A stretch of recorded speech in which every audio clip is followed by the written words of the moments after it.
Hey guys, Leslie Jingleski here, and I am your host for Avalon Center's podcast, Responding with Hope. And I am proud to launch our first new mini-series called Unpacking Maid.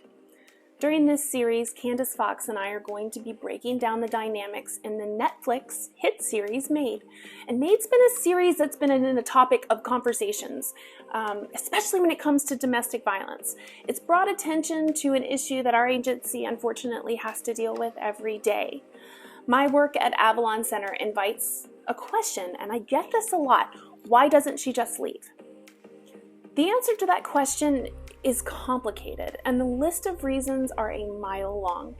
And what's good about this series is it does highlight the real challenges that survivors of domestic violence face. We know that the science says a survivor will leave an average of 7 times before leaving for good. And that number is a scary number, but this series really helps the viewer understand the reasons behind that number. Are some of the scenes made for good television? Absolutely, of course. But subscribe to this podcast. We are going to unpack the entire series, episode by episode. We are going to debunk some of the scenes, but we're also going to validate some of those scenes. We hope that you have time to catch this podcast. And as always, we appreciate everything that this community does to help us stop the cycle of abuse. Look below. We are including a link for a survey. Hope you have the time to take it. Other than that, enjoy.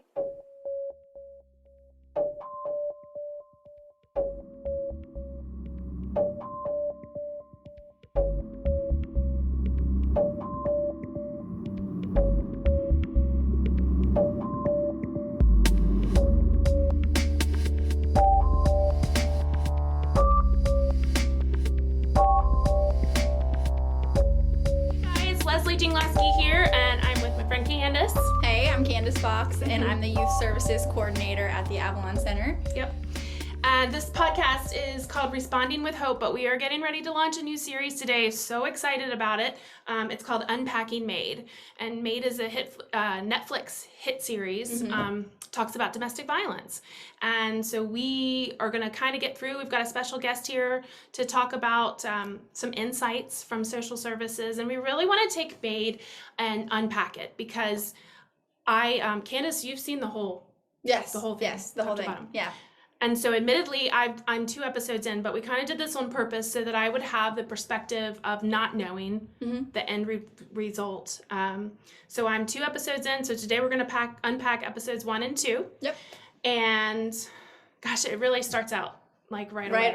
Right away. Yeah. I'm really excited just as the working with teens because she's a young person and it is Teen Dating Violence Awareness Month. I just want to get that out there, just the awareness. And she is a young person. This relationship is a young adult relationship, and 1 out of 3 teens is in an abusive relationship, and she will be in part of that group of people. So.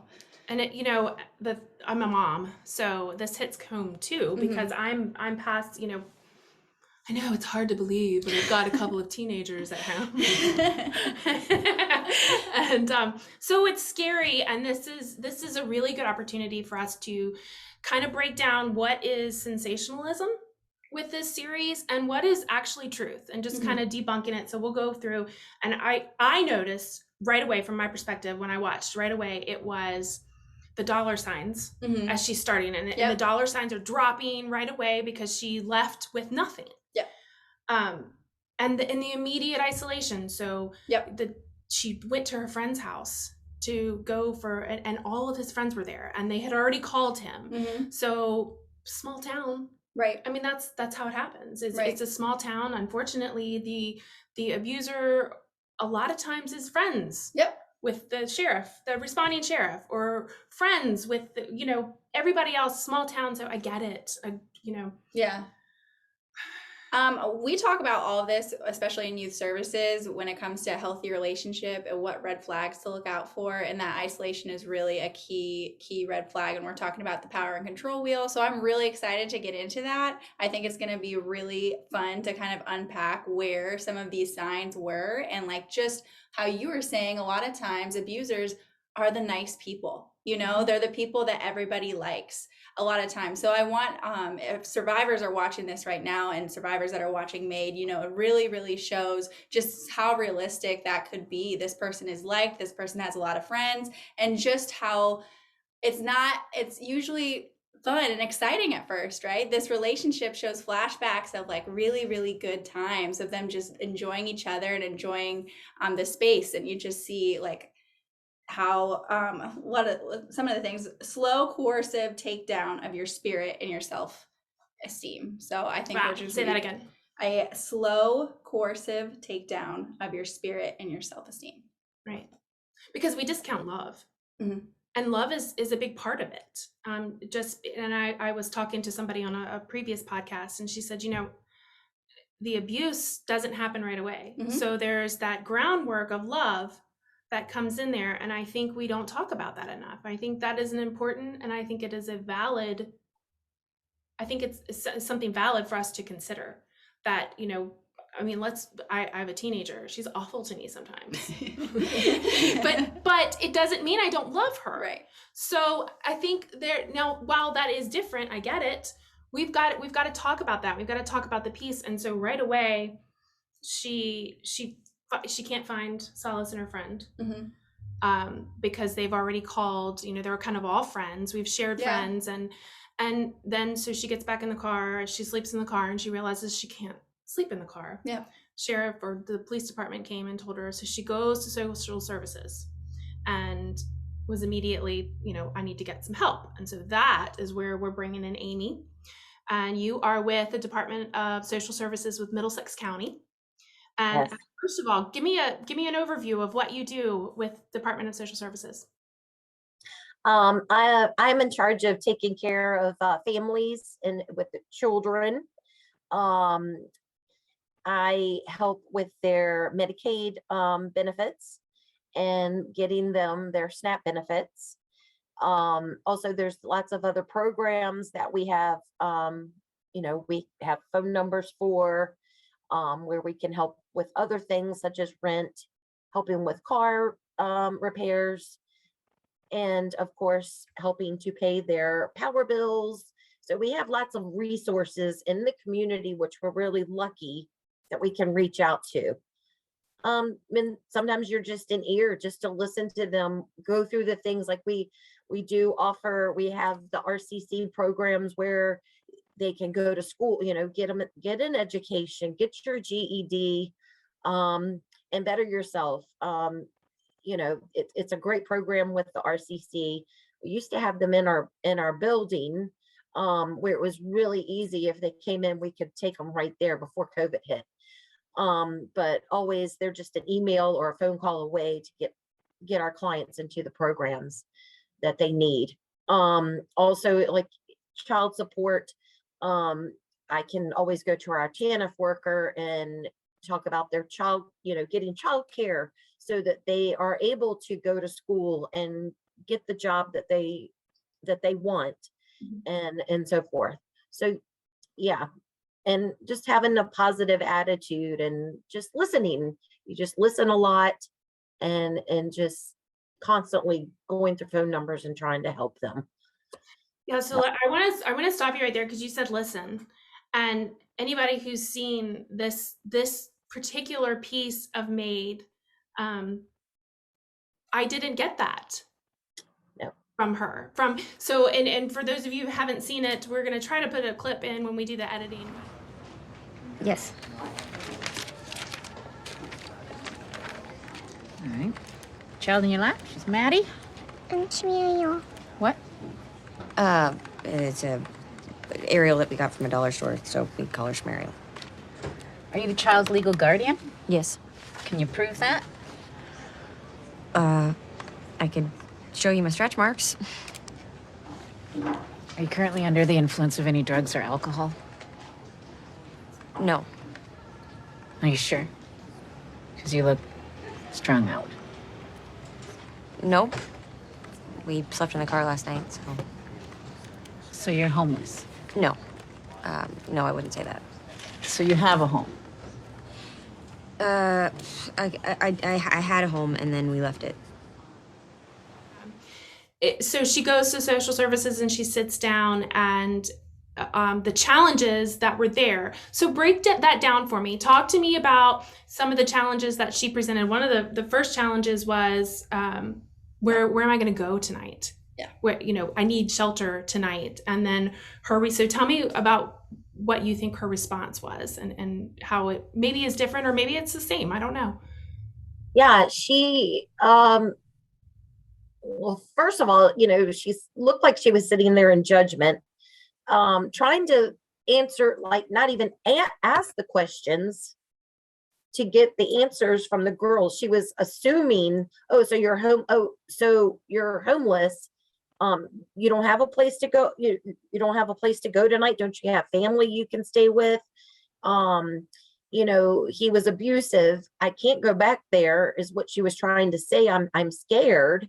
And like, she's like, well, has he hit you? And no, not directly, but he has hit other things and lost his temper. He's got a really bad temper and he drinks. He's got substance abuse problems. And like the social worker did not even, she didn't even like offer anything, a place to stay. Of course, I have a mother. She is here. I could go there, but that's not a stable environment either. Of course, the shelter that they offered was an abuse shelter, and it wasn't desirable for her to take her child there. And of course, the social worker said, yes, you can take your child there, but she said, I don't want to put my child in that environment. And I think it speaks to the relationship that may or may not have been with the shelter and the social services, because the first thing I noticed is they said, well, have you filed a report? Because you can't go there unless you filed an abuse report with the police. Yeah. And that's not the case, right? Yeah. You do not need to file a report to get services, at least through Avalon Center. And I can't speak for other agencies, but definitely for us. And then telling her she looks strung out. That right. Yeah. Sucked me in my soul, man. Yeah. I mean, there is a lot of barriers. I mean, just working in, social services, human services in general, as you were saying, all of those services that you provide, like you are it. Like that's amazing. Like it took you probably 2 minutes to describe the amount of services that you provide, and then also everything takes time. I know. And that's really, when it comes to any type of emergency situation, that is kind of the biggest barrier when it comes to receiving services. It's just time, but like, as we were saying, we kind of want to debunk that situation, because here at Avalon, you don't need a police report in order to get services through us. Well, right. And you kept saying, I don't want to take a bed away from someone who has been hit. And in my opinion, and I know you'll agree with me, Candace, first of all, escalation is going to happen. Yeah. Right. So if he's hitting the wall behind you, you're a very short time away from getting hit in the face. There's a child to think about here, which I think makes this unique. And then as we unpack things later, the custody becomes an issue. Yeah. But let's talk about that if there is substance abuse, because we know that in domestic violence cases, a lot of times that's a coping mechanism.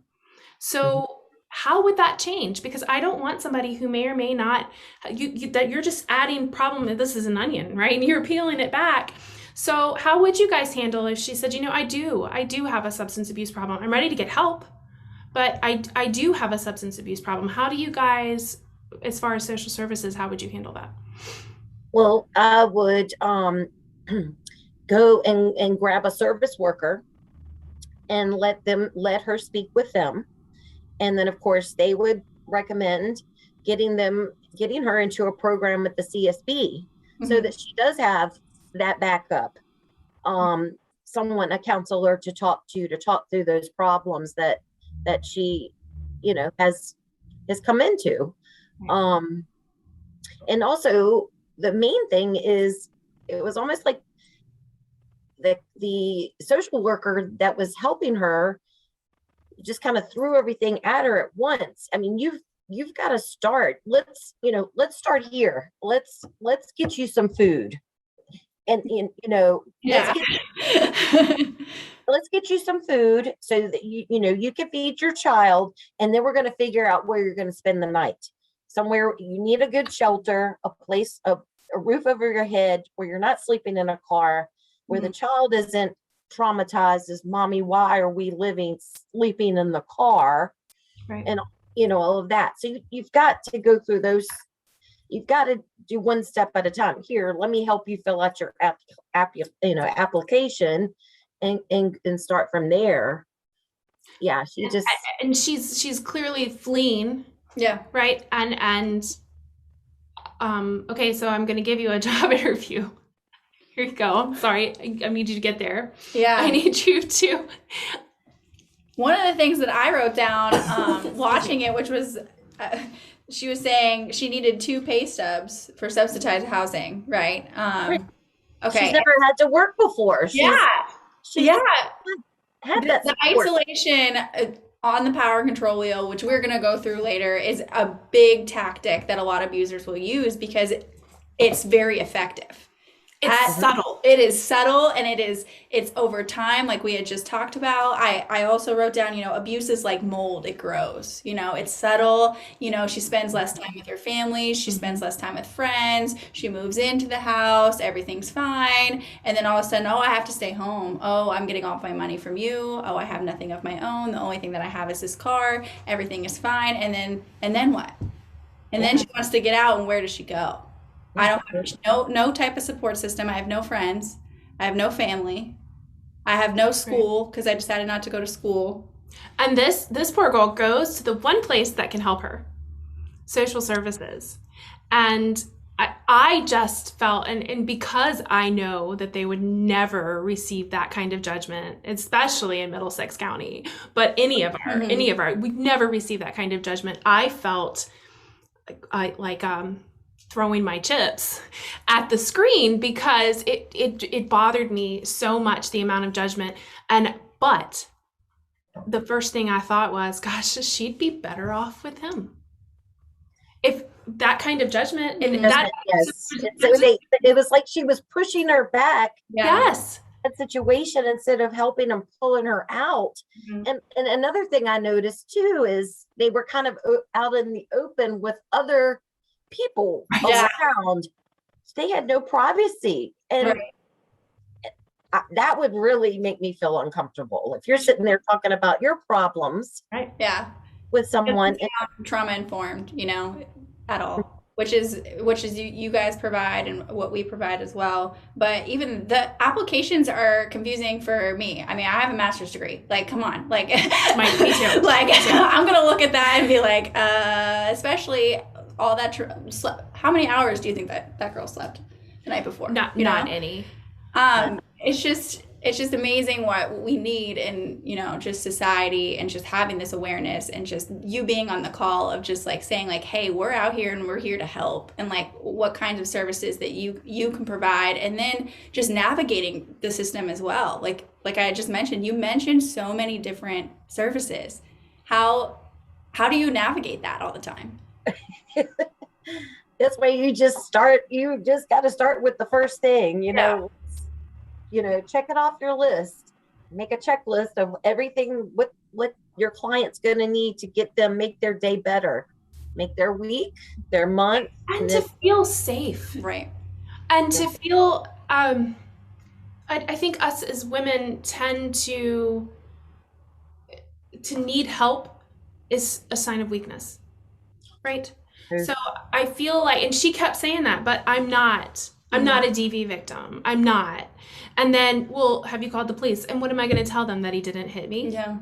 So that's, but she did say we didn't feel safe. To me, those are key words. Right. I Yes. didn't feel safe. And, but I don't think that was received by the social worker and again, it's sensationalized. I definitely don't think that is a very typical social services response at all. But Right. it can be an impossible profession, like they had mentioned. So we're just thankful for like your time and your effort and like explaining what to do and where to go. So if a survivor really is, you know, listening to us right now, like what kinds of services would you navigate with a survivor if they came into your office right now? Say the same situation. Yeah. The same services. Well, I mean, first, I mean, we would reach out to you guys. course. Avalon. Yes. That's what I was that's what we fishing love for, to hear. Yeah. Call you guys Yeah. and see if y'all, you know, can help this girl out. Yeah. She and her child. Well, And and too, she didn't, you know, I think if you move further into the episode when she got there, in her mind, there was not a very good description of the services. So I think she, in her mind, was going to a gymnasium with a cot. Right. And so when you're describing that sort of situation to a survivor, I think you need to be careful because yes, it is communal living, but you're not going to a gymnasium with a cot that you see on television. This is a little bit different. And with us, if you have children, it's very different. We are very, because that child becomes a client of ours as well. So being trauma informed. So you guys, and then the food, I've known you guys to give gas money, gas I was cards. gonna say, what kind of other services could you provide if that? So let's say that the survivor does come to us. What other types of services do you think that she maybe, the hypothetical situation could be could utilize? definitely, I mean, she would need to apply for TANF, especially if he's not willing to, you know, provide child support. Right. And a lot of the men think it's for, they don't want to do it because they think they're giving it to the mother, which they're mad at.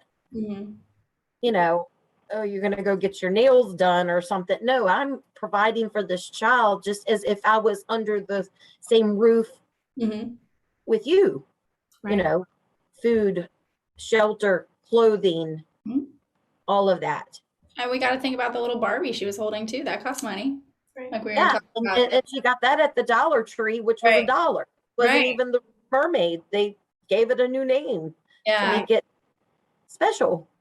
Right. Right. Right. And And children, you know, children really don't, at that age, don't, you know brand names as well as, I mean, unless she was watching a lot of Disney movies or whatever, but at the same time, kids at that age don't, they appreciate anything, Right. you know. Well, and if you tag deeper into that, that was the one thing that she could control in that moment. When that, you know, she had 2 something left to her name. Yeah. But one thing that she could control was providing her child with a replacement. I don't want to say Barbie because it wasn't a Barbie, but a replacement doll. And so I think that was a pivotal moment in the series because she started to turn around. She took care of one thing, like you were saying in the beginning, one thing at a time. Yeah. Oh. Yeah. And I mean, because we also, I mean, there's the VIEW program where you get in, you work with a self-sufficiency worker here, and they guide you through all of the steps that you need to maintain your school, maintain getting a job. And of course, we do provide the gas cards so they can get to and from their job. We even have several of our workers have gotten automobiles donated. You know, and you know, it just takes time. It's not overnight. They have to be patient and they have to put in the work too. Also, but that girl really, well, she is a very motivated person and she really, she's my hero. Yeah. So what would you have done in a situation with the childcare? Now, knowing that you're not going to hand her a Post-it and say, go to this person, she's going to give you a job. But how would you handle the childcare situation? I mean, she's clearly, I mean, are there resources out there for someone to watch a child while they're going on a job interview, or how you guys? I don't work on the childcare side, and I know that a lot of times there has been wait list for childcare. We don't have a lot of facilities here, or childcare providers here. That is a bit of a obstacle. Sure. I don't know. I mean, It's a challenge. I think it speaks volumes. There was some truth to that. So as we're Yes. debunking things, I think that childcare issue was sincere. Yeah. I think it was a true issue, and it's something to people talk about, because I get asked all the time, I don't understand why she doesn't just leave. And the answer to that is, I mean, there's pages. I have an entire notebook here on reasons why she doesn't leave, and that's probably one of the biggest ones. Yeah.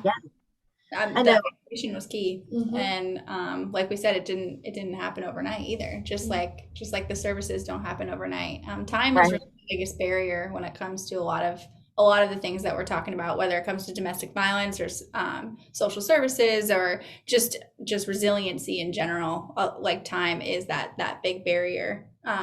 But it's a difficult task for you, especially. I know I keep writing like impossible profession, because that's when I was looking up everything when it came to maid. Like, it really is a difficult task, but I'm so happy to have, people like you who are very knowledgeable of the system and how to navigate it. Because if this was a real client, then, you have those resources available to you, and you have the connections of the people around you, like you were talking about. Well, I know this office, or I know so-and-so who works in this office, or just being passionate about helping those people. And we're just excited to have that conversation with you.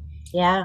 I wish, this is one thing now that we've opened this discussion, would be awesome is if that girl was going to head off to a job that day, find that job, and instead of leaving that child with crazy grandma, Right. If we had a place like that, child could come sit right here in the chair next to me until mom gets back. Yeah. Right. Or something temporary. But unfortunately, we don't have that. It's a challenge. I do know, I will speak to Middlesex. You guys are so amazing at taking case by case and really focusing on the whole package of that person and their situation, because at Avalon, no two cases are the same. I mean, and now we're living in a world where she probably could do her interview on Zoom. Right. Absolutely. I mean, we can navigate situations now, especially with the pandemic, as hard as it has been on domestic violence and social services. There has been some positive things. So if we all put our heads together, like we continuously do, Avalon and, the social services and all the other services that all of our community partners that we work with, it's really just a team effort of all of us staying in community and also communication, and just, hey, what can we do for this person? Like, what can we, how can we navigate this to where this person can get a job, and how to get there, and just really just working together. So I'm really excited that we do have that community that really wants to help these survivors of domestic violence and sexual assault, and just knowing what domestic violence is now that we're having the conversation of emotional abuse. Yeah. Well, and another great thing is, like, we work really well with the police department, also our sheriff's department. Amazing. They look out for us, they look out for our clients. Absolutely. So they're aware of the issues and so forth. They're on the front line. That phone call, that first phone call that she makes is, or I say he, They, them. Yeah, there are so many. Domestic violence certainly does not discriminate at all. Absolutely not. So that first phone call is crucial, because it can change their life for the better, or it can change it for the worse. And I think a lot of people don't understand that. Yeah. Well, I look forward to just our community from here on out. Yeah. It was really, really just a nice to get to know somebody in that position, and just how you would do it differently. and just how we can still learn from this, because again, I don't know how you know all of those different services. I know the applications are very extensive. I have done case management in the past. Just looking at applications scare me. And I know that you've been doing it and you know it, and that's just really exciting to me, because the next time that we do have a survivor in the area, I know exactly where the survivor can go and who can help.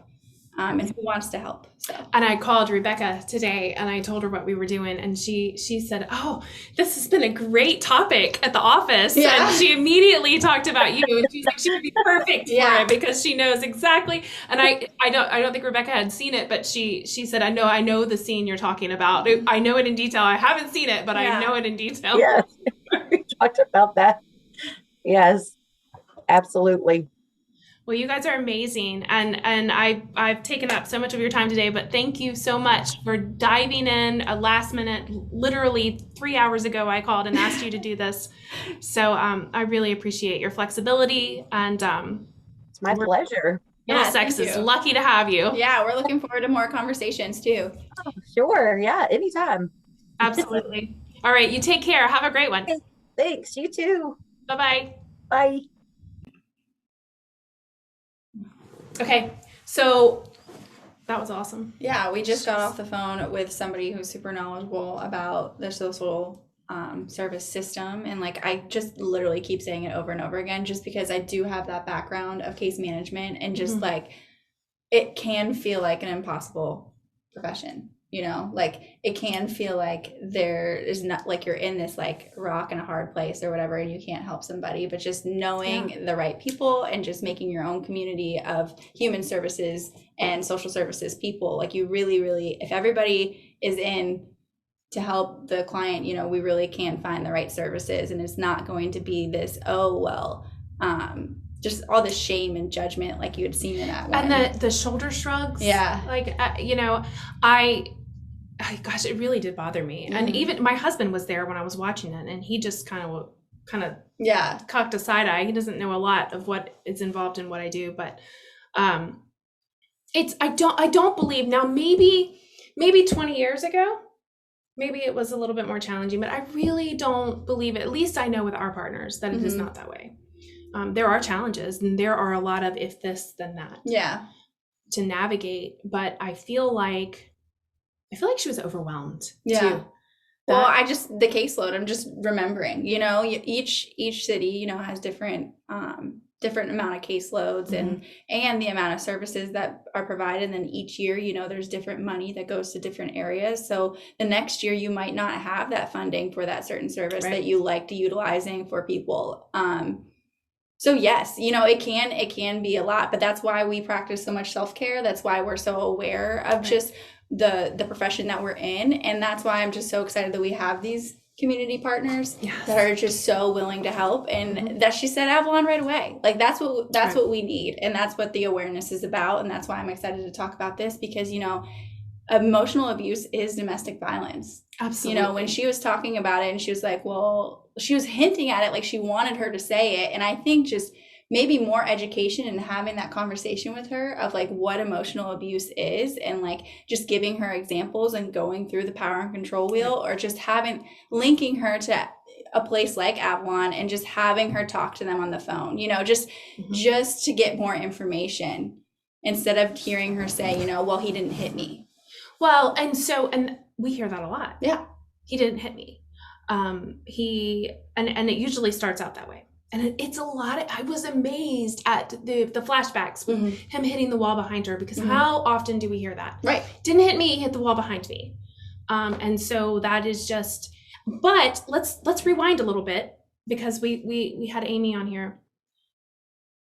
But the beginning, it was the butterflies, it was the love and the biking. So there was no stress in the relationship. It was just that beautiful, remember those? Yeah, no, and I'm just thinking about the one scene, and I hope this is in the first and second episode we had talked about earlier, how you're going through it. So I'm just picturing Maid, just all of it. But there is this one scene where he was just, he was a cute guy, like sitting at the bar with a book. Yes, that was in the first episode. Okay, and I was like, a lot of times these abusers, he, she, they, them, you know, whomever's in the community that is utilizing these power and control tactics on the other person, like a lot of times these people are well-known people. A lot of times these people are well-liked. A lot of the times people present really well.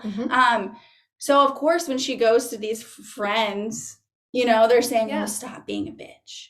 Right. You know, there's like, "Oh, he's on his way," or like certain things like that. Well, and I've said this so many times. I don't believe an abuser wakes up in the morning and says, and has direct, "I'm going to abuse her." I think it's generational. I think it's learned behavior. It's learned from generations of behavior. But I don't think that in the beginning of the relationship, that abuser ever said, "I'm going to isolate her from her friends." I don't think it's intentional. I think it happens. Right. And then at that point, you know, when you add stressors, right. I'm pregnant. I mean, that was a big stressor for him. Oh, absolutely. He lost it. And there was the assumption, if I remember correctly, that she was going to have an abortion. And the moment she said, "Well, no, I don't want to have an abortion," is when everything changed for him, because he wasn't getting his way. Right.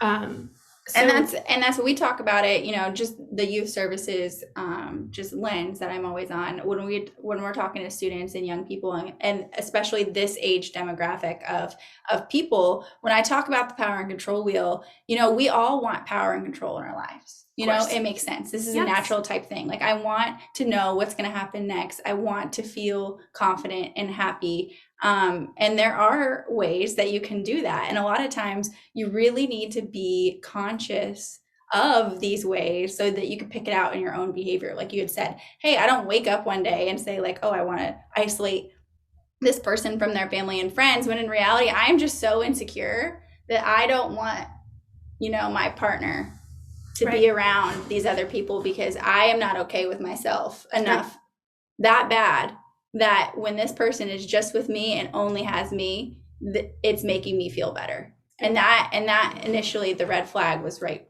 from the beginning, when the person just doesn't have anybody around them. No. And it went from hey, can you run over there and see what the name of the book is that he's reading? And it jumped right away, and it was beautiful. And I love how Maid is painting the whole picture. Right. So they're not painting this monster, that you could argue he is a monster, but they're not painting this monster because the relationship started out like every relationship. So you've got to be able, so that's one of the things that you guys do amazing, is talk about those red flags. You talk about healthy relationships all day long. I sent you a text earlier. And I was like, healthy relationships? She's like, yes, of course, every day. And literally all the time. Every conversation I have. But with that, and like you had said earlier, like one of the notes that I had written down is that Maid exposes the systematic reasons to why it takes survivors, 7 attempts before leaving for good. 7 attempts. But, and I had a really good friend who went through this. And even now, she has made comments before, it would have just been easier to stay, because that abuser's not abusive all the time. No, absolutely not. It wouldn't work. That's what I talk to these students about. The power and control wheel, there's multiple ways that you can get power and control over the other person. If they use the same tactic every time, you're a smart, beautiful person. You're not going to fall for that every single time. Absolutely not. Absolutely not. No. And the way that things can be twisted and manipulated, like the minimize, deny, blame, well, it's your fault. It's your fault that happened. And in the case of Maid, her mom definitely has mental issues. Right. That is already in her mind. She has to be thinking about that. And whether he knows he did it or not, you sound like your mother. Right. So that gaslighting. Right. Absolutely gaslighting. Making her feel like that she's manifesting all of this in her brain and none of it's really happening. And then as you're getting sucked into it, when I guess the mom sent the daughter. Yeah. Right. And she went back. Honestly, watching it and going through the emotional roller coaster that you're going through in these first two episodes, I honestly was rooting for the guy for a few minutes. Right. Because he was so genuine. I'm so sorry. I went to an AA meeting. Yeah. I did all of these things. And that minimize and I blame too was like you're making the survivor the bad guy for breaking up the family. Right. You know, it's your Absolutely. fault. Like, look at what you're doing to us. Yeah. Like, this is you because you are leaving, when in reality, not taking responsibility for any of the things. I would never hurt you. Yeah. I would never hurt our daughter. I'm trying. I went to a meeting, like Yes. you said. Where are you going to go? I pay for everything. You're just mooching off me. Right. Yeah. So there is that making himself feel better about the situation. Mm-hmm. Because it's also embarrassing too. I'm sure going to his friends and all of that happening, Right. you know, is embarrassing as well. Like my family is not together and everybody knows about it. And he wants that sense of control back. And that sense of pride. Yeah. And that's why people utilize these tactics in order to get power and control. And that's why we need to be knowledgeable of them so that we can pick them up faster. And it's not like a slow, as we were talking about, abuse is slow and coercive. It takes time. And knowing these tactics beforehand and recognize them even in yourself, right? Like I just talked about, it doesn't make me an abuser all the time. It's a pattern of those tactics which make it abuse. But the using in one tactic one time doesn't make you an abuser. But you should be aware of it, and you should have some knowledge of it and take responsibility for your actions. And those are the two differences. There's one of being a person, making a mistake, and there's one that I'm going to utilize as many tactics as I can to get control and power over this situation because I feel like I have none. And it's sort of fight or flight, Mm-hmm. even on the abuser side. Because look, I've made this mess. And now in desperation, Mm-hmm. I'm going to do whatever I can to put it back together, whether it's lying, whether it's persuasion, Mm-hmm. whether it's power and control, Right. isolation, whatever it is, it's still a fight or flight response. Mm-hmm.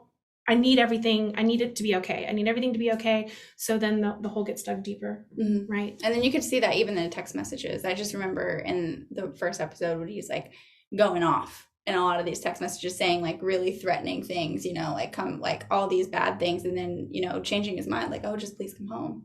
Right. You know, Right. Desperation. Yeah. And then he said one thing, and I wrote this down. Will you please eat? Yeah. You're hurting my feelings. Right. And that was a red flag for me. That even though mentally, and we're talking about like the emotional roller coaster, he appeared to be genuine. Yeah. So, you know, my strings are being pulled because I was like, well, you know, gosh. And then you're thinking about her. Mm-hmm. She didn't sleep any the night before. Nope. So I'm like, just Passed eat. out at work. Passed out at work. From not eating. Yeah. And then let's not even talk about the labor laws that were broken there. that was the labor laws there. The HR person in me just died a little bit because I'm like, first of all, unless she's a 1099 employee, sweetheart, you can't make her pay for her own supplies. But anyway, that's a whole nother issue. Right. Yeah. But one other thing, like we're talking about red flags. We're talking about the power and control wheel, and especially with this person that we're talking about, on Maid. His name is Sean. He's abusive as we see it. He's prone to rage, which is definitely a red flag. He's manipulative and he lies frequently. Mm-hmm. But he's likable. So the community loves him. They rallied around him. He's isolated her. He's got her in a perfect position, and even with the family. Mm-hmm. So to remind you where I left off, they went to court, and she got 7 days that she's got to get her stuff together. Right. So he took, and she went to go see them at the trailer that they were living in. Yeah. And mom had given the child cough syrup. Yeah. To sleep. There's a lot wrong with that. But the thing is, and we're going to talk about custody, and then when they went to trial, or when they went to court, and I loved the way that they did legal, and legal. Yeah. That was because that's what she heard. Right. She didn't understand anything.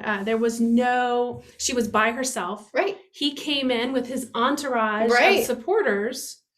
And because of that entourage, she was put in an awful position. Right. that process, which is where the legal advocates come in. Yeah, They're not attorneys, exactly. but they can tell you And they can what help to you do next. Yeah. Yeah. Because even then, I mean, the two of us, that's not our specialty. Like, I would have to go to Katrina about these questions. And, Absolutely. And she's been doing it for a long time, which is awesome. Yeah. For us. Just explain to the process. Right. Because I feel like she was served papers and she was standing there and the other attorney just served her these things and, and then it was done and she kind of sat there and didn't even understand what happened. So I feel like, and that's a struggle too with the custody laws, because he wasn't abusive to the child. Mm-hmm. And a lot of times abusers are like that. Right. They are abusive to the significant other or the mother. And again, every situation is different. But I don't feel like a lot of people are like, how can he get custody when they don't feel safe? But the reality is it's still her father. Yeah. And that's tough. And it also goes back to 1007th reason why she goes back. Yeah. Why would you leave? And again, she's even said it too. He's a good dad. Yeah.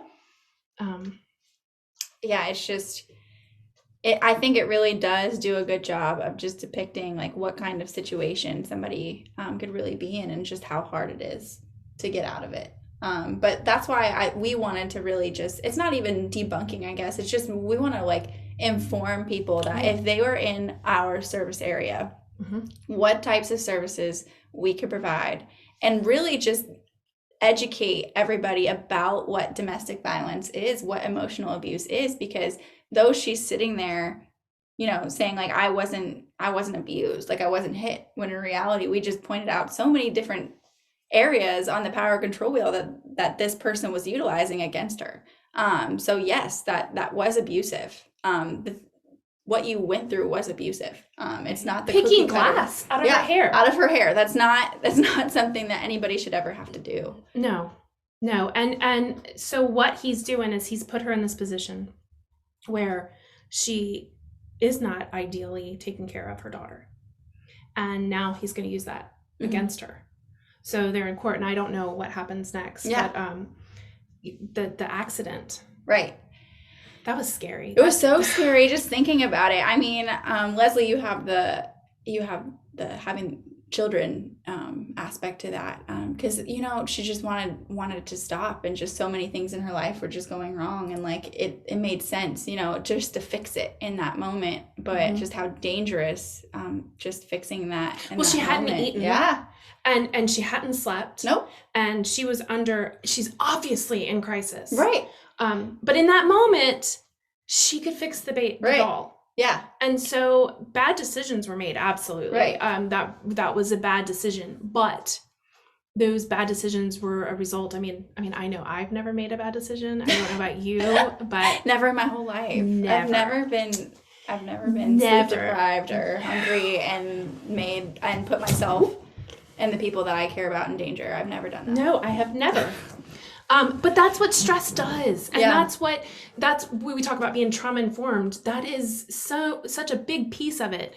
And I tell people all the time when situations there is nothing you can say to that mother that she hasn't already said to herself. Right. The amount of guilt that and when you show me a perfect mother, point me out. I need to meet her. Yeah. But I feel for her. This is I'm really excited to continue to watch and to continue to unpack, because and she's really the mother piece is going to be a big portion probably the next time that we talk, and that's one of the things that we're stressing at youth services too. These unhealthy relationships start early and they can last a lifetime. Well, even for her. Yeah. So what she's seen and the example that's being set for her. And of course, like, she had some stability with her partner, Sean, like she did have somewhere to live, right? They had income coming in, she was able to feed her child and clothe her child and hang out and really get close to her child. And that she formed a relationship in the shelter. And so where we left off is, I forget her name, but she left and went back to her abuser. Yep. And they sort of unpacked that right at the end. They left all of this stuff and they said, it takes, and this statistic was right on the money. Yeah. 7 times. She has to leave 7 times. Most women. And I think that hit home with her when she heard that. And I also think that knowing that the woman that's running the shelter, when she said right at the end, it took me 5. Yeah. So I just got chills. Ugh. I could watch that again. Yeah, it was crazy. It's and we do what we do, and a lot of it is sensationalized. It's made for TV, but I feel like so far you do In Their Shoes, and and the adult side is In Her Shoes. So as sensationalized as it is, the most, when I was looking at it, like I really was seeing just how realistic it is as well. Okay, like, so that's like I was thinking just his behaviors. Absolutely. I was that thinking piece of it I feel like is right on the money. Yeah, her situation I felt was pretty right on. We kind of debunked the whole social service situation, and we also debunked like what kinds of services are available to her.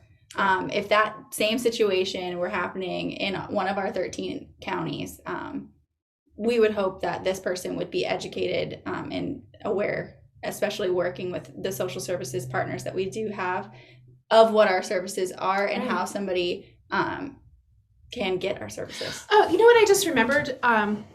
So podcaster, ADHD, sorry. Yeah. But the social worker said to her, well, here you go. It's a roof over your head. Wear DEET. Do you remember when she said that? And that like stung me to my core, because in that situation, thinking of it from a survivor's point of view, you just told me that I'm going to have to go to a place to bring my child to sleep. I'd rather sleep in my car. Right. Than go to a place where you admit that I need to wear a bug spray. Yeah. Before I get there. And not just bug spray. DEET. I don't know, that to me. Well, they were talking about like the homeless shelter. That's right. She was saying, because she was saying that you're not going to say that you're a DV person. Right. And so you have to go to the homeless shelter, when in reality, I'm just hoping that like we just got okay, I'm not even hoping, because I know our partners with social services know what we provide and who we are and what abuse can look like, and just kind of just more like not necessarily influencing someone to make that decision, because it is ultimately, all of our services are free, right? But this is they're voluntary services, so the person needs to agree to have the services, correct? So she would have to say, I'm ready to have those services, which took her longer. I just feel like it could have been a lot faster if the people in social services didn't feel so judged. Yeah, and had a conversation about what domestic violence is. Though she hinted at it, and though she was like trying to get her to say it, I think the conversation could have been had like we had just talked to Amy. And, just really sitting down and being like, hey, like, this is the power and control wheel. This is emotional abuse, like this, and just having examples. I know when I talk to the students in the school, when I go through the power and control wheel and I really give these real life examples of what it looks like, eyeballs just like kind of just like go.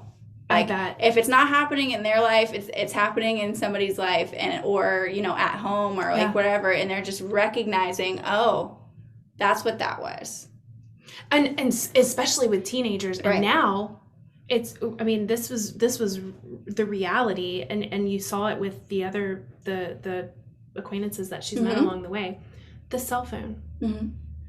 Well, that's another thing we can debunk. We're never gonna make you put your cell phone in a basket when you go into. So that was another thing as we're unpacking this episode, that you can keep your cell phone with you when you go into the shelter. But I feel like the text, but with the teenagers, the pressure and the social media, because when I'm a couple years older than you, but when I was in school, we had bullies and we had boyfriends and all of this stuff, but they couldn't call my house after 9 o'clock because God forbid mom or dad answered the phone. And so it was different because we had that downtime. Yeah. And I don't think, well, I know teenagers don't have that now. It's constant. We talk about boundaries, and I spend a lot of time talking about digital boundaries. Yes.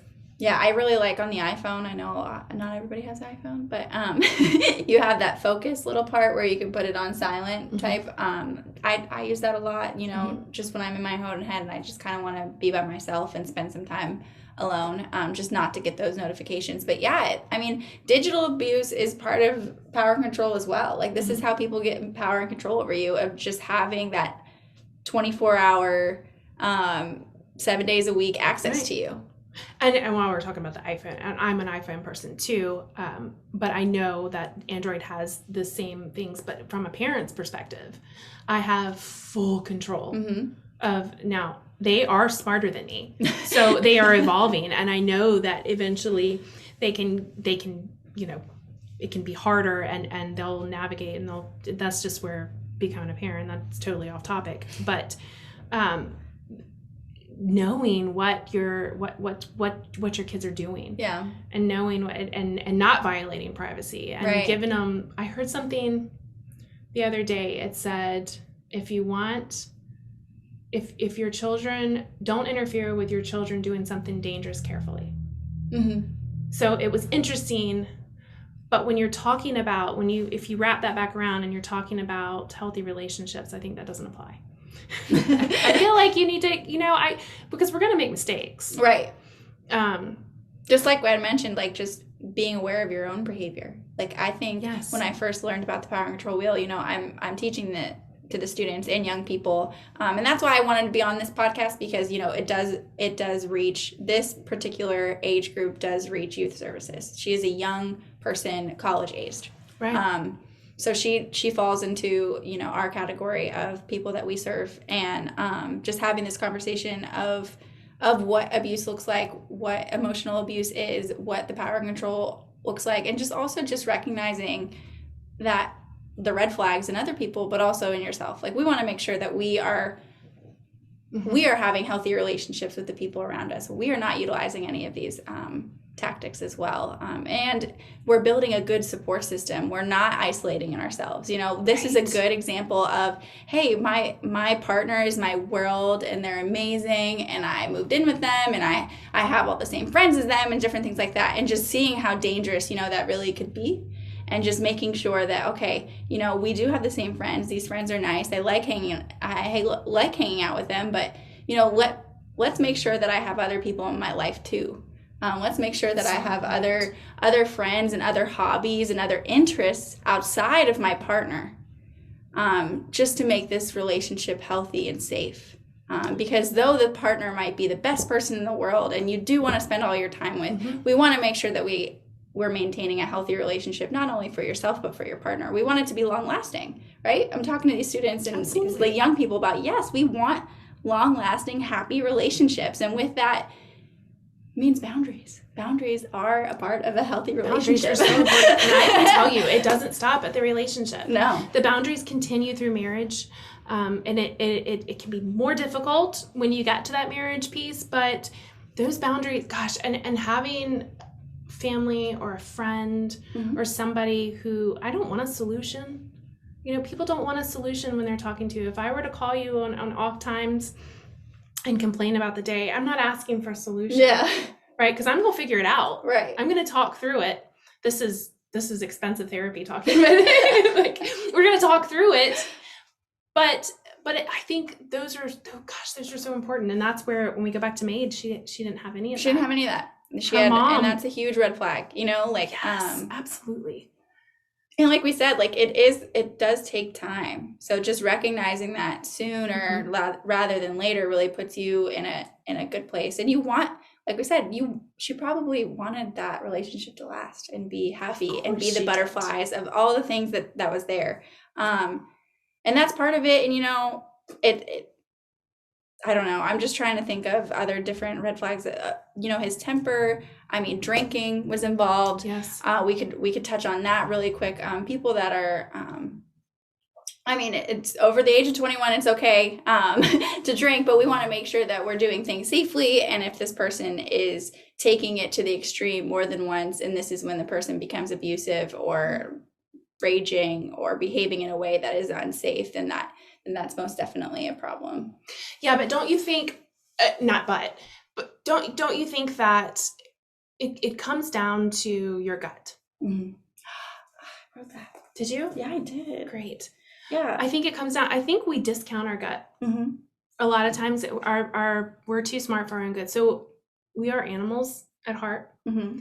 and there's an instinct that you have, and you can either listen to that instinct or you can let your reasoning skills talk you out of it. Mm-hmm. But I just personally, and I have no clinical experience to back this up, but personally, I feel like we need to listen to our guts more often. Right. Or just holding on to those memories, I think sometimes. You know, you have that gut feeling, and then you just think about, like you saw in Maid, like what she was just thinking about, you know, all the good times. Yeah. And then it kind of keeps you there for a little bit moment until, you know, the person behaves that way again. And you know in your heart, in your mind, and in your gut that this is not okay. But then you just close your eyes and you start thinking about the memories of when, you know, things were better. And you're hurting my feelings. Yeah. You know, so you go back to that, we call it the honeymoon phase. Yeah.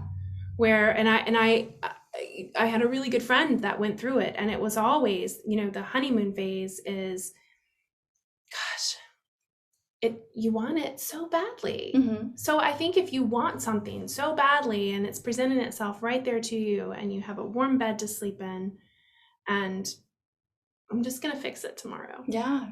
But let me live in this moment for right now. Yeah. And I think people who have not been involved in a domestic violence relationship or being involved in an agency doing what we do, I think it's really easy from the outside to say, I mean, she's asking for it. She just keeps going back. Yeah. And I can't say that wasn't always, I never thought that way. Mm-hmm. But being educated and understanding, like you said, the slow process to which it happens. And just how difficult, I mean, just in some of the educational groups that I do, just like it is very difficult to leave. Like we're talking about 7 different times. This is statistically, like this is not something that we just pulled out, you know, of somewhere. I think it's more. Yeah, it's probably more. You know, this is just of what the people report, you know, and this is not, you know, the he, she, they, thems that didn't talk about what was going on and didn't. I mean, when it comes to teen dating violence, only 33% of students who are in an abusive relationship tell somebody else that they're going through something like that. The only thing that I was like super excited about, just me being the millennial that I am, I watch a lot of TikToks. And this girl on there, she was talking about abusive relationships, and she had like 4 different things that I kind of wanted to lean and we can think about when it comes to our relationships and healthy relationships and how to stay in a healthy relationship, and that little gut feeling that you were talking about before. It's just like, first, just knowing your self-worth of like who you are, loving yourself and being in love with yourself before, you know, you go into a serious relationship with somebody else. This sounds like a very easy task, but I think, and Leslie, you can correct me if I'm wrong, I think a lot of us have done this in the past or doing it now, where it's like, you know, well, this person makes me feel better about the situation, and then, you know, we're kind of just lost in that relationship, and that person becomes everything, and you kind of lose yourself. You lose yourself, and your self-worth becomes, you monetize it. Yeah. Everybody does it. You monetize your self-worth. So if you're going to do that, then do it. Yeah. You know, monetize. What are these things worth that you're presenting to the table? And I think when you're talking about isolation, even as young as teen dating violence, well, he's been taking me to dinner. Yeah. All of these times. And I guess now at this point, yeah, you know, I feel bad. And we as women don't want to be rude. Right. I know. I can see it in your face. I'm going to the next one because it applies. Setting boundaries. Setting boundaries is the second thing that we need to do. And Sophia, one of our coworkers, has this really cute little story that she shares in our presentation about this guy who asked her to homecoming. And he had this big sign, flowers, all this stuff. And she was like, okay, I'll go, And, she went to homecoming and she had a good time. And then at the end of homecoming, he's like, will you be my girlfriend? And she said no, because, she didn't want to be his girlfriend. Like, she wanted to go to the dance. But she had to yes say no. Yeah. She's the bad guy for saying no. And he got very upset. It was a whole thing. And, acted very immaturely at that dance because she had said no because he had felt that she was obligated to date him now that he had done all of those things because her value had been monetized. Yeah. And so I go back to that a lot, and monetizing your value, and and you can do it in a spousal relationship too. I can do that. You're my wife. Yeah. That comment or these things where, so what does that mean? Mm-hmm. So that's my value. My value is your wife. And so we hear that a lot when we're in the shelter. We hear that a lot with our clients who aren't in shelter, who are just getting counseling and doing safety planning. Yeah. Keep going. Just like really focusing on your healthy relationships in your life. And just practicing healthy relationships in your life. And that's something, I'm continuously having conversations over, and you probably heard me say this 1,000 times. Like, this is my job. I talk about healthy relationships every single day of my life. Do you think I am perfect? Do you think all of my relationships are healthy?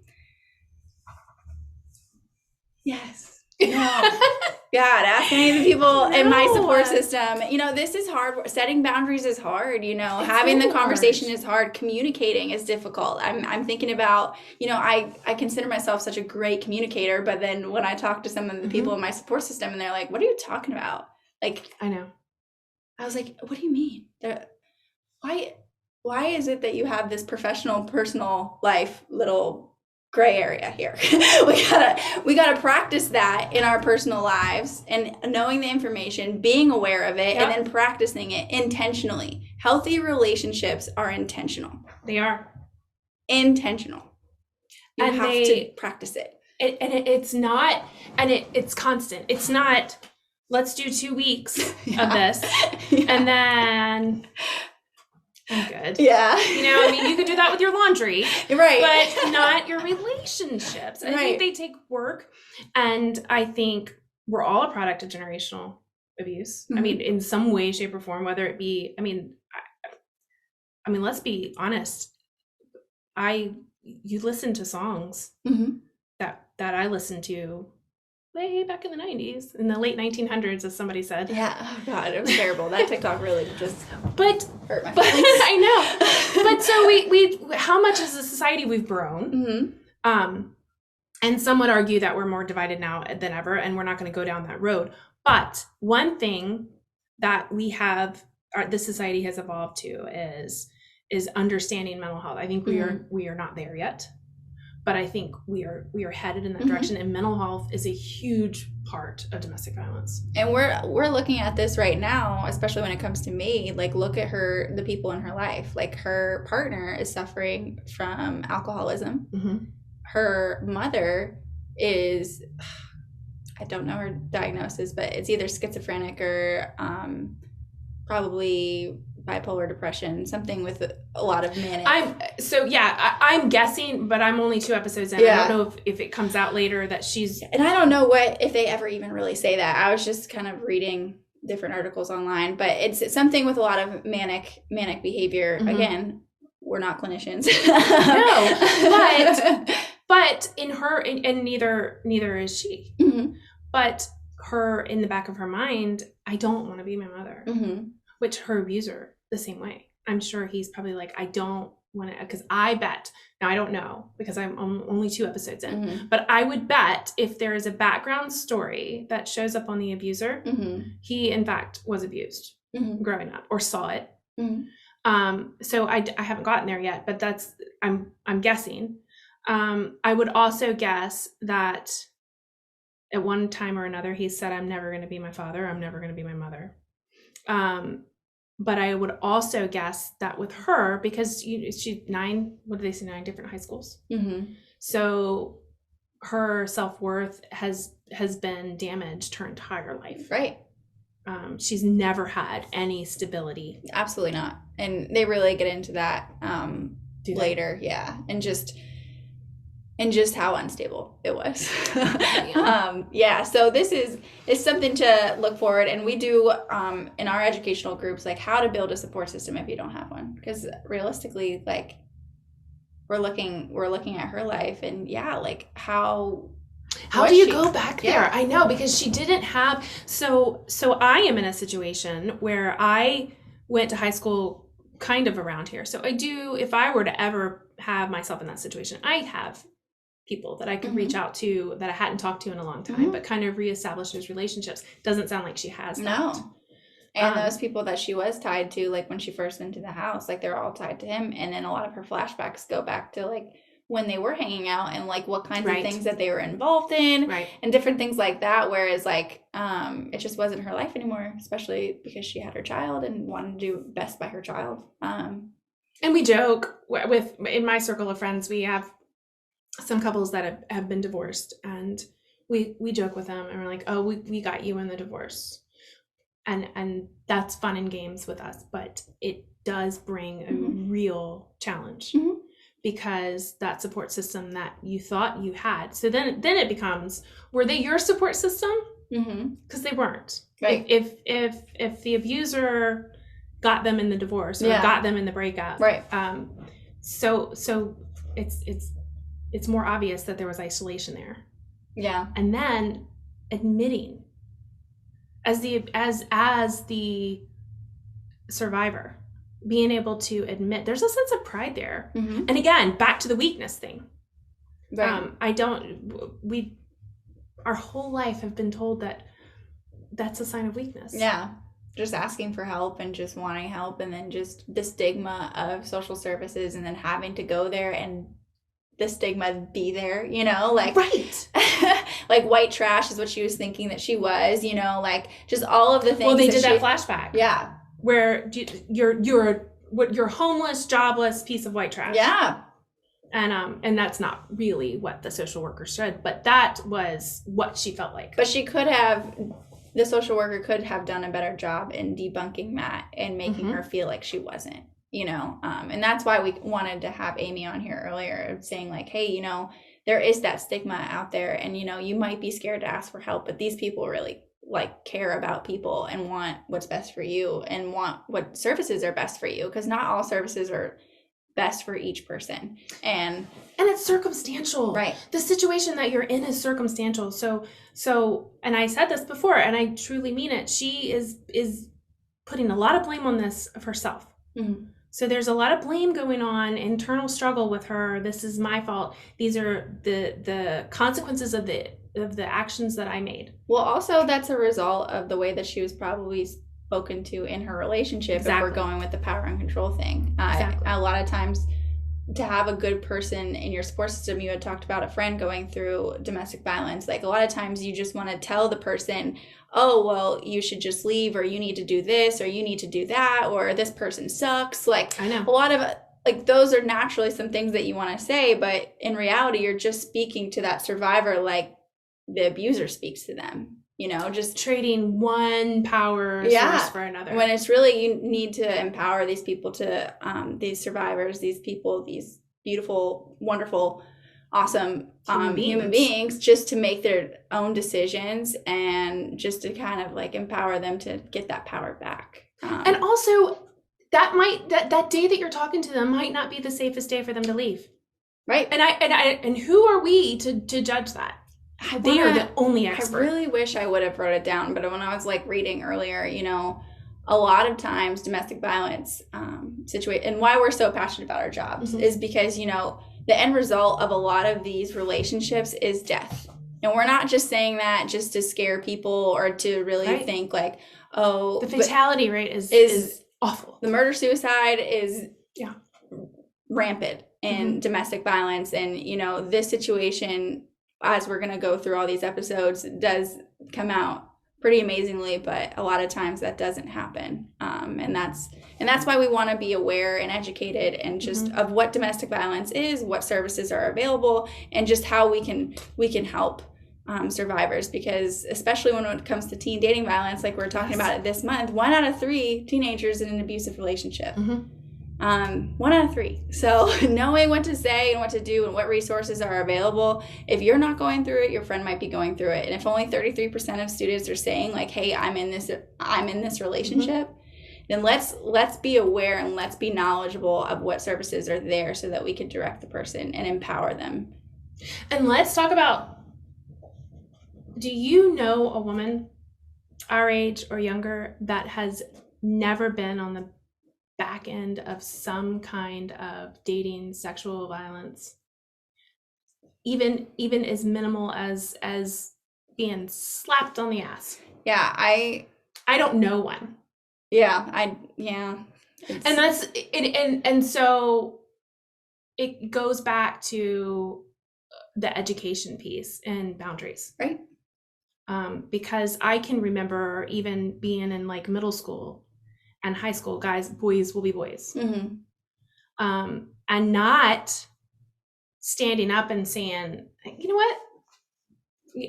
The country girl in me probably should have decked him. Yeah. But that's not the answer either. Right. So when you think back of that and you think about the healthy relationships, since we're talking about behaviors and boundaries, and that's the thing that stuck out most to me, is women don't want to be rude.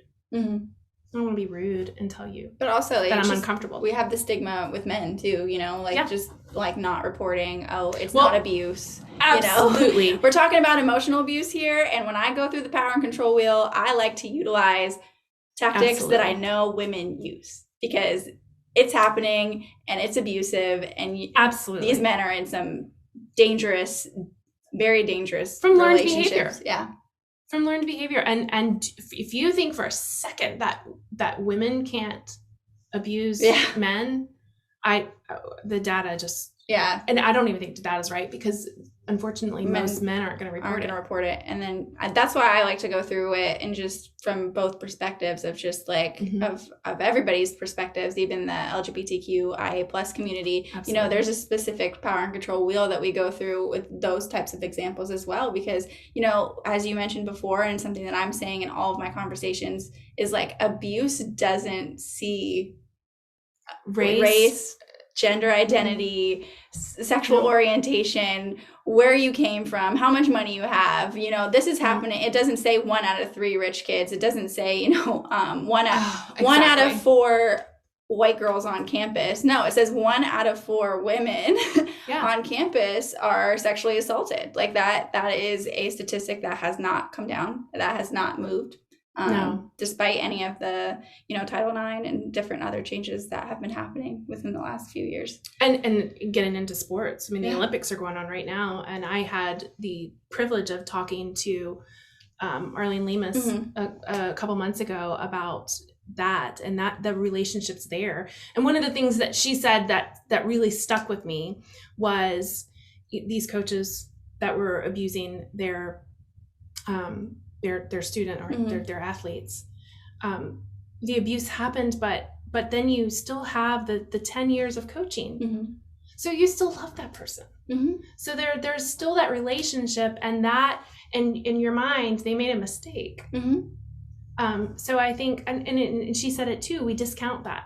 Yeah. And I think we roll our eyes and go, oh, that's not love. But no, it is love. Yeah. It is love. And I think back to the healthy relationships and identifying those red flags early. And you guys do such an amazing job of talking to these students and getting in the school programs. Yeah, and that's why I'm just excited to hop on now, just because, you know, she is in the age group. So that's why just talking about like what this is, and even, you know, with the child, she's still under the age of 25, like she's in college age, you know, she is a young adult just trying to figure it out. And it's hard. I mean, even with all of this information, it's still hard. So just getting the word out there, having more conversations, and I'm just excited just to keep doing I can't wait to unpack the rest. So we'll be back next week. Yeah.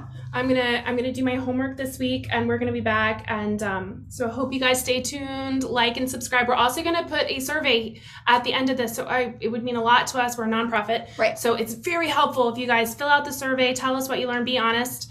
Oh yeah. And I will include that link here. Yeah, we can talk to a wall. So if somebody wants to say you need to pull back and just go with some of the information, we definitely understand that, because doesn't mean we're going to do it. it just means that I will take that and note. In consideration. Yeah. I mean, I'm trying here. But this has been a great conversation, and I think we'll try to find as we debunk this, and this could open the door for a lot. There's a lot of movies out there that I would love to touch on. Oh yeah. After this, so we're excited about it, if you can't tell. Absolutely. I mean, I love my job. I think what we do is really impactful. I really like talking to just everybody in the community, my support system. What power control is, what a domestic violence is, what sexual assault is, what consent is. Just having that conversation. So I encourage you guys today, after hearing us have a very long conversation, have a conversation today. Have a conversation today about boundaries. Like, have a conversation about a healthy relationship. Have a conversation about communication. Like, just start it and trust your gut, like we were talking about earlier. If it doesn't feel right, probably let's not. talk about it. Yeah, there's instincts for a reason. It's hundreds and hundreds and hundreds of years of instincts there. Yeah. So we're gonna unpack episodes 2, 3, and 4 next time. Yeah. And you guys subscribe, and please fill out the survey. Awesome. Thanks, guys. Have a great one.